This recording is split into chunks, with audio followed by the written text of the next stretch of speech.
The Picture of Dorian Gray by Oscar Wilde. Chapter 8. When his servant entered, he looked at him steadfastly, and wondered if he had thought of peering behind the screen. The man was quite impassive, and waited for his orders. Dorian lit a cigarette, and walked over to the glass and glanced into it. He could see the reflection of Victor's face perfectly. It was like a placid mask of servility. There was nothing to be afraid of there, yet he thought it best to be on his guard. Speaking very slowly, he told him to tell the housekeeper that he wanted to see her, and then to go to the frame-maker's and ask him to send 2 of his men round at once. It seemed to him that as the man left the room he peered in the direction of the screen, or was that only his fancy? After a few moments, Mrs. Leaf, a dear old lady in a black silk dress, with a photograph of the late Mr. Leaf framed in a large gold brooch at her neck, and an old-fashioned thread mittens on her wrinkled hands, bustled into the room. "Well, Master Dorian," she said, "what can I do for you? I beg your pardon, sir." Here came a courtesy. "I shouldn't call you Master Dorian any more, but Lord bless you, sir, I have known you since you were a baby. And many's the trick you've played on poor old Leaf. Not that you were not always a good boy, sir, but boys will be boys, Master Dorian, and jam is a temptation to the young, isn't it, sir?" He laughed. "You must always call me Master Dorian, Leaf. I will be very angry with you if you don't. And I assure you I am quite as fond of jam now as I used to be. Only when I am asked out to tea I am never offered any. I want you to give me the key of the room at the top of the house." "The old schoolroom, Master Dorian? Why, it's full of dust. I must get it arranged and put straight before you get into it. It is not fit for you to see, Master Dorian. It is not, indeed. I don't want it put straight, Leaf. I only want the key." "Well, Master Dorian, you'll be covered with cobwebs if you goes into it. Why, it hasn't been opened for nearly 5 years, not since his lordship died." He winced at the mention of his dead uncle's name. He had hateful memories of him. "That does not matter, Leaf," he replied. "All I want is the key." "And here is the key, Master Dorian," said the old lady, after going over the contents of a bunch with tremulously uncertain hands. "Here is the key. I'll have it off the ring in a moment, but you don't think of living up there, Master Dorian, and you're so comfortable here." "No, Leaf, I don't. I merely want to see the place, and perhaps store something in it. That's all. Thank you, Leaf. I hope your rheumatism is better. And mind you, send me up jam for breakfast." Mrs. Leaf shook her head. "Them foreigners don't understand jam, Master Dorian. They calls it compot. But I'll bring it to you myself some morning, if you lets me." "That will be very kind of you, Leaf," he answered, looking at the key, and having made him an elaborate courtesy, the old lady left the room, her face wreathed in smiles. She had a strong objection to the French valet. It was a poor thing, she felt, for anyone to be born a foreigner. As the door closed, Dorian put the key in his pocket, and looked round the room. His eye fell on a large purple satin coverlet heavily embroidered with gold, a splendid piece of late 17th century Venetian work that his uncle had found in a convent near Bologna. Yes, that would serve to wrap the dreadful thing in. It had perhaps served often as a pall for the dead. Now it was to hide something that had a corruption of its own, worse than the corruption of death itself. Something that would breed horrors, and yet would never die. What the worm was to the corpse, his sins would be to the painted image on the canvas. They would mar its beauty and eat away its grace. They would defile it and make it shameful. And yet the thing would still live on. It would always be alive. He shuddered, and for a moment he regretted that he had not told Basil the true reason why he had wished to hide the picture away. Basil would have helped him to resist Lord Henry's influence, and the still more poisonous influences that came from his own temperament. The love that he bore him, for it was really love, had something noble and intellectual in it. It was not that merely physical admiration of beauty that is born of the senses and that dies when the senses tire. It was such a love as Michelangelo had known, and Montaigne, and Winckelmann, and Shakespeare himself. Yes, Basil could have saved him, but it was too late now. The past could always be annihilated. Regret, denial, or forgetfulness could do that. But the future was inevitable. There were passions in him that would find their terrible outlet. Dreams that would make the shadow of their evil real. He took up from the couch the great purple and gold texture that covered it, and, holding it in his hands, passed behind the screen. Was the face on the canvas viler than before? It seemed to him that it was unchanged, and yet his loathing of it was intensified. Gold hair, blue eyes, and rose-red lips, they all were there. It was simply the expression that had altered. That was horrible in its cruelty. Compared to what he saw in it of censure or rebuke, how shallow Basil's reproaches about Sibyl Vane had been, how shallow, and of what little account! His own soul was looking out at him from the canvas, and calling him to judgment. A look of pain came across him, and he flung the rich pall over the picture. As he did so, a knock came to the door. He passed out as his servant entered. "The persons are here, monsieur." He felt that the man must be got rid of at once. He must not be allowed to know where the picture was being taken to. There was something sly about him, and he had thoughtful, treacherous eyes. Sitting down at the writing-table, he scribbled a note to Lord Henry, asking him to send round something to read, and reminding him that they were to meet at 8:15 that evening. "Wait for an answer," he said, handing it to him, "and show the men in here." In 2 or 3 minutes there was another knock, and Mr. Ashton himself, the celebrated frame-maker of South Audley Street, came in with a somewhat rough-looking young assistant. Mr. Ashton was a florid, red-whiskered little man, whose admiration for art was considerably tempered by the inveterate impecuniosity of most of the artists who dealt with him. As a rule, he never left his shop. He waited for people to come to him, but he always made an exception in favour of Dorian Gray. There was something about Dorian that charmed everybody. It was a pleasure even to see him. "What can I do for you, Mr. Gray?" he said, rubbing his fat freckled hands. "I thought I would do myself the honour of coming round in person. I have just got a beauty of a frame, sir. Picked it up at a sale. Old Florentine. Came from Fonthill, I believe. Admirably suited for a religious picture, Mr. Gray." "I'm sorry you have given yourself the trouble of coming round, Mr. Ashton. I will certainly drop in and look at the frame, though I don't go in much for religious art. But today I only want a picture carried to the top of the house for me. It is rather heavy, so I thought I would ask you to lend me a couple of your men." "No trouble at all, Mr. Gray. I am delighted to be of any service to you. Which is the work of art, sir?" "This," replied Dorian, moving the screen back. "Can you move it, covering and all, just as it is? I don't want it to get scratched going upstairs." "There will be no difficulty, sir," said the genial frame-maker, beginning, with the aid of his assistant, to unhook the picture from the long brass chains by which it was suspended. "And now, where shall we carry it to, Mr. Gray?" "I will show you the way, Mr. Ashton, if you will kindly follow me. Or perhaps you'd better go in front. I'm afraid it is right at the top of the house. You will go up by the front staircase, as it is wider." He held the door open for them, and they passed out into the hall and began the ascent. The elaborate character of the frame has made the picture extremely bulky, and now and then, in spite of the obsequious protests of Mr. Ashton, who had a true tradesman's dislike of seeing a gentleman do anything useful, Dorian put his hand to it so as to help them. "Something of a load to carry, sir," gasped the little man when they reached the top landing, and he wiped his shiny forehead. "A terrible load to carry," murmured Dorian, as he unlocked the door that opened into the room that was to keep for him the curious secret of his life and hide his soul from the eyes of men. He had not entered the place for more than 4 years.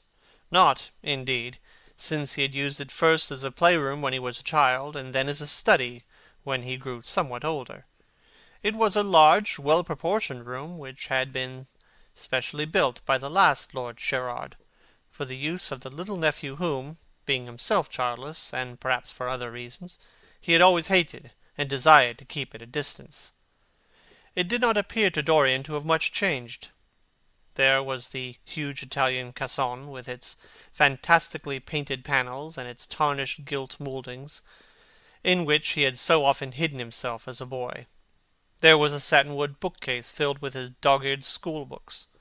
On the wall behind it was hanging the same ragged Flemish tapestry, where a faded king and queen were playing chess in a garden, while a company of hawkers rode by carrying hooded birds on their gauntleted wrists. How well he recalled it all! Every moment of his lonely childhood came back to him as he looked round.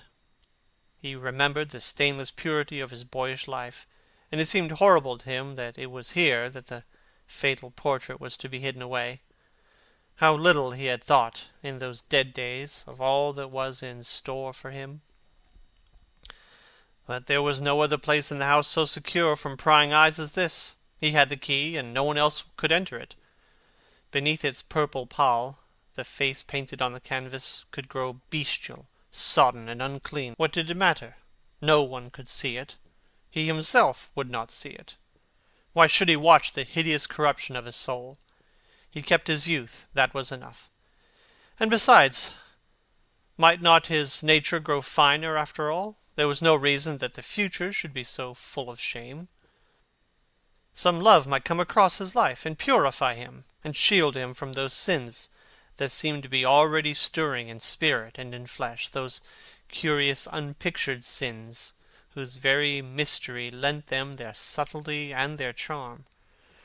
Perhaps, some day, the cruel look would have passed away from the scarlet, sensitive mouth, and he might show to the world Basil Hallward's masterpiece. No, that was impossible.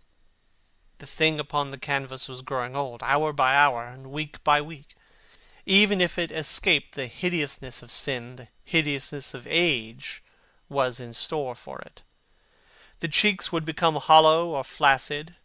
Yellow crow's feet would creep round the fading eyes and make them horrible. The hair would lose its brightness. The mouth would gape, droop, would be foolish or gross, as the mouths of old men are.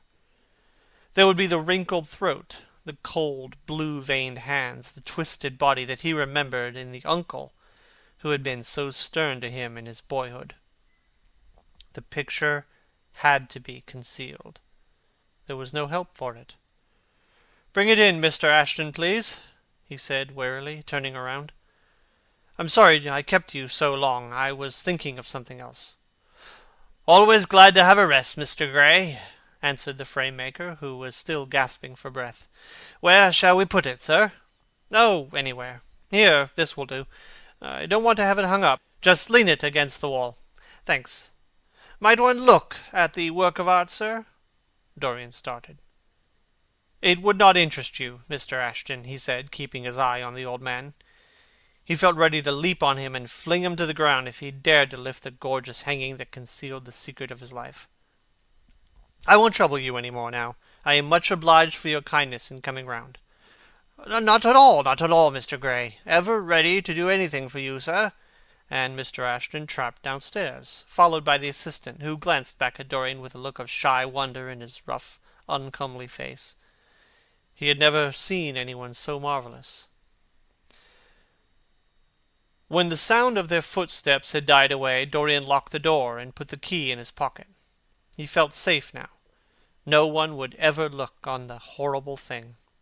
No eye but his would ever see his shame. On reaching the library, he found that it was after 5 o'clock, and that the tea had already been brought up. On a little table of dark perfumed wood, thickly encrusted with nacre, a present from his guardian's wife, Lady Radley, who had spent the preceding winter in Cairo, was lying a note from Lord Henry, and beside it was a book bound in yellow paper, the cover slightly torn and the edges soiled. A copy of the 3rd edition of St. James's Gazette had been placed on the tea-tray. It was evident that Victor had returned. He wondered if he had met the men in the hall as they were leaving the house, and had wormed out of them what they had been doing. He would be sure to miss the picture, had no doubt missed it already while he had been laying the tea-things. The screen had not been replaced, and the blank space on the wall was visible. Perhaps some night he might find him creeping upstairs and trying to force the door of the room. It was a horrible thing to have a spy in one's house. He had heard of rich men who had been blackmailed all their lives by some servant who had read a letter, or overheard a conversation, or picked up a card with an address, or found beneath a pillow a withered flower or a bit of crumpled lace. He sighed, and having poured himself out some tea, opened Lord Henry's note.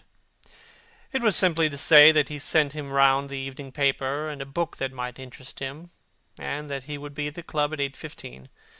He opened the St. James's languidly and looked through it. A red pencil mark on the 5th page caught his eye. He read the following paragraph: Inquest on an actress.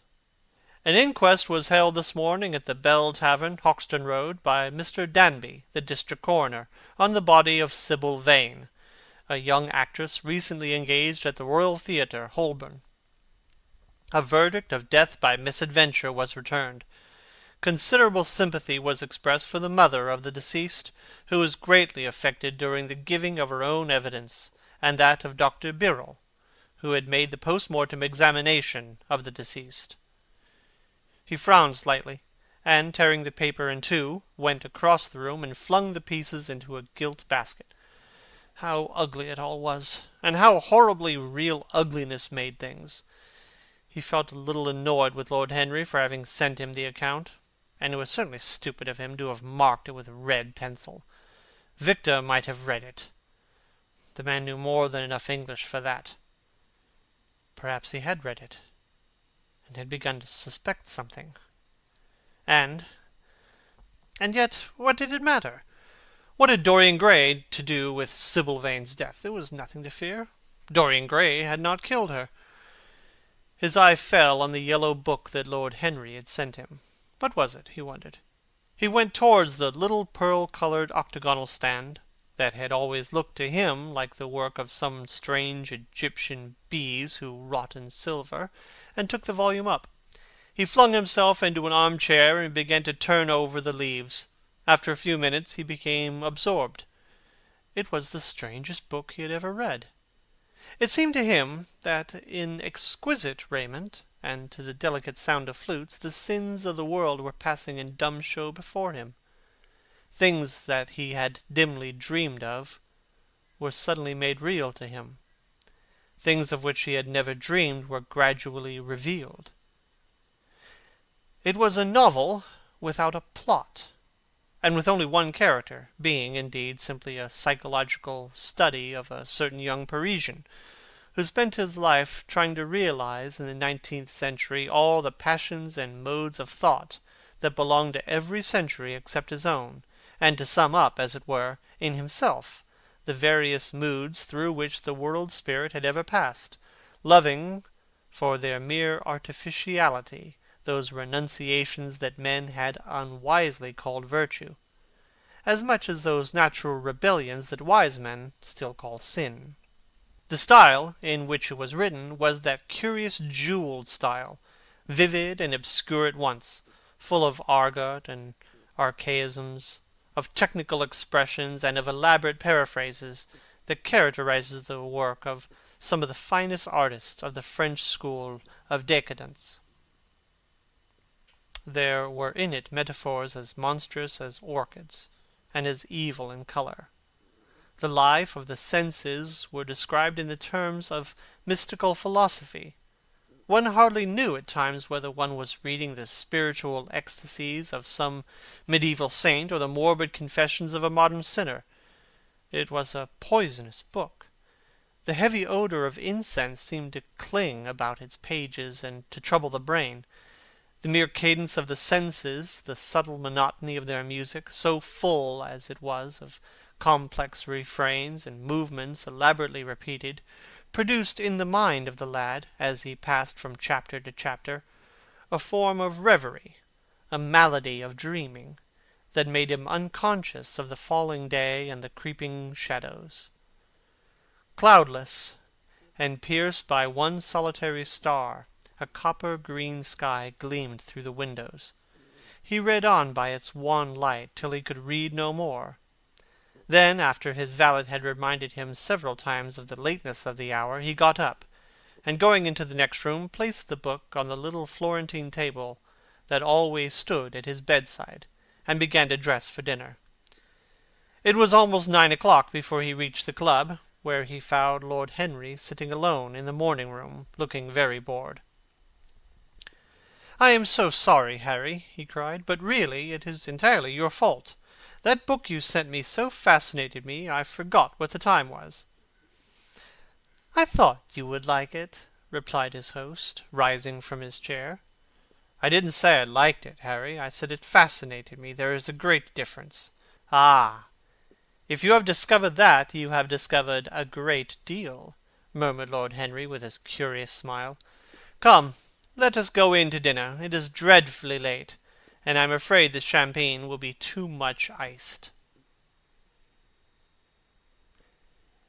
End of Chapter 8 of The Picture of Dorian Gray.